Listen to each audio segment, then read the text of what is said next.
Pixar has been putting Easter eggs into their movies since the very first Toy Story back in 1995, like the A113 license plate that referred to the CalArts classroom where many of the studio's animators studied. The tradition absolutely continues with Lightyear. Stick around to find out some of the Easter eggs you missed in Lightyear. First is the Space Ranger suits. You can't separate Buzz Lightyear from his Space Ranger suit, quite literally in the Toy Story movies. Even though he gets some time out of the bubble helmet in Lightyear, Buzz still seems most like himself when he's geared up in the green Galactic Alliance garb. There are a couple of different iterations of the Space Ranger suit that pop up through Lightyear, with the old school model from the beginning and the updated version in the final scenes being the two main ones. They both include a lot of little details that are pulled straight out of Toy Story that longtime fans will surely catch. From the 3 brightly colored buttons on Buzz's chest plate, one of which is used repeatedly to activate stealth mode, to the wrist communicator he's constantly talking into. More than just a sticker this time around. The Lightyear suit is a spot-on recreation of the toy, or at least the new model seen at the end of the movie is. The older suits have some small differences. No wrist laser and a big red button instead of a switch on the front, revealed to be a shameful surrender button. But by the time the credits roll, Buzz and his team have all gotten their new shiny Space Ranger outfits. A design so cool that every kid in 1995 wanted to have one of their own. Next is crystallic fusion. A lot of the story in Lightyear centers around crystallic fusion, the sci-fi method by which Star Command and its agents are able to achieve hyperspeed in their spacecraft. When Buzz and the other inhabitants of the SC-1 crash land at the start of the film, their old fusion core is destroyed, forcing them to experiment with the resources available to them locally, in hopes of creating a new one. It's a process that takes decades, with Buzz undergoing numerous failed experiments with crystals that are just a little bit off. Finally, his robot companion Socks, Peter San, comes up with the correct solution, and a fully functional crystallic fusion core is created. Of course, crystallic fusion has been a part of Toy Story lore from the very beginning. In the original film, during Buzz and Woody's very first conversation, Buzz asks his future best friend a series of questions, believing himself to have landed on an alien planet. In the hope of repairing his ship, a plotline itself that's very relevant to Lightyear, he asks Woody what power sources are available. Do you people still use fossil fuels, or have you discovered crystallic fusion? He asks Woody, who responds, baffled, "We've got double A's." And in the grand scheme of things, this is a tiny detail buried in a throwaway line, so it's cool to see Lightyear remain so loyal to the idea in its own story. Moving on to Buzz Lightyear's famous catchphrases. There are a lot of lines in Lightyear that are taken straight out of the Toy Story movies, like a lot. Some of them will be immediately obvious to anyone familiar with the earlier movies. For instance, at the very beginning of Lightyear, when Buzz and Alicia, Uzo Aduba, are exploring the alien planet, Buzz records a mission log commenting on the landscape, observing that the terrain seems a bit unstable. Of course, this is also his comment when walking around on Andy's bed in the original Toy Story. There are a bunch of these little reference lines scattered throughout Lightyear. Classics like "I'm Buzz Lightyear, I'm always sure," and "Not today, Zurg" will stick out to those listening to them. And they add a nice texture to the film by connecting it repeatedly back to Toy Story. It's fun to see all the little ways in which the toy Buzz pulls his personality from his fictional self. And the many catchphrases are a great way of showing that. Fourth, an interstellar adventure. The first act of Lightyear is a roller coaster, to say the absolute least. After crashing on the alien planet and setting up a colony, Buzz and Star Command begin working on a new crystallic fusion core to reactive hyperspeed and get everybody off-world. Buzz flies the first test mission for the core, which is supposed to take him 4 minutes and 28 seconds. However, due to the temporal distortion of hyperspeed, which he doesn't quite fully reach, more than 4 years have passed by the time Buzz lands. Time dilation is certainly not a new concept in the sci-fi genre. In fact, it's pretty scientific. But in the modern context of the genre, it's not hard to draw a direct comparison to Christopher Nolan's Interstellar, which features a devastating moment of severe time dilation. Buzz's 4 years aren't nearly as long as the amount of time skipped in Interstellar, but the effect is still unnerving. What's arguably even more unsettling is that Buzz continues to volunteer for more test flights, knowing full well that he'll lose years every time. Despite that danger, he remains loyal to the mission, just as Lightyear remains loyal to the science fiction fiction greats of the past.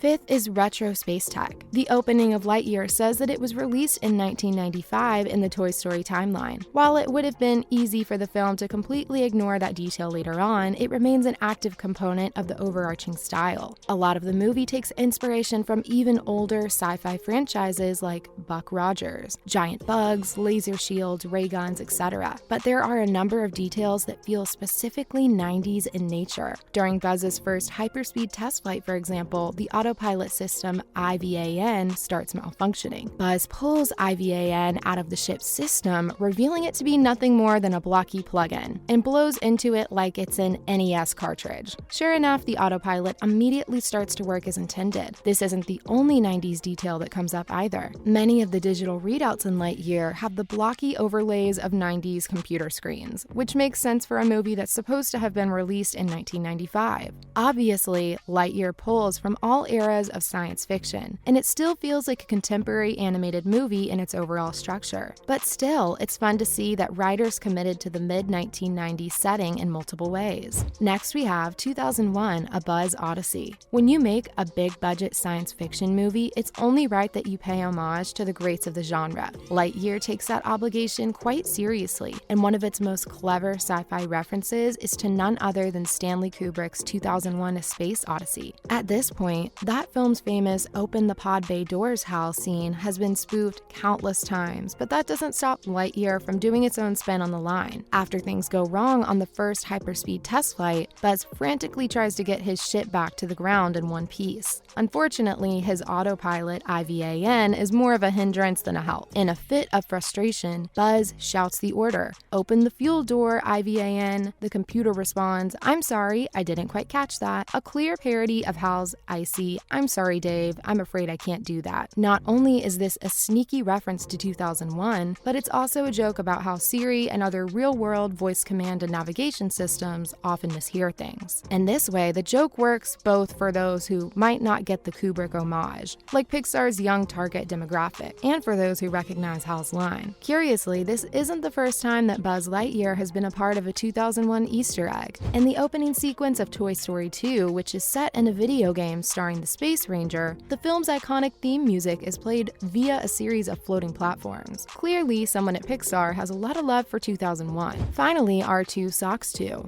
It's no secret that Pixar loves spoofing Star Wars in its Buzz Lightyear storylines. Zurg is basically a big silly purple Darth Vader with Emperor Palpatine's title. And if you thought that Lightyear would mark the end of Buzz's history of Star Wars references, you'd be very wrong. The big one in Lightyear is more subtle than some of the ones in the Toy Story films, but it should still stick out to those who know both the series well. Socks, Buzz's robotic cat comrade, is able to interface with various computer systems using a plug-in in the tip of his tail. When he interfaces and starts hacking, his head spins around in full 360 degrees and he starts mumbling beep boop over and over again. It's a funny gag, if a pretty simple one, and it seems like a pretty clear reference to R2-D2's own hacking habits in Star Wars. While R2 certainly isn't the only prominent sci-fi robot to hack into computer systems, the specific way in which Socks goes about his work and the sounds he hilariously makes are strikingly similar to the astromech droid in particular. It seems that every galactic hero needs a robot companion with a USB cable. Well guys, that is all the time we had for today. Hope you enjoyed the episode. Till next time, cheers!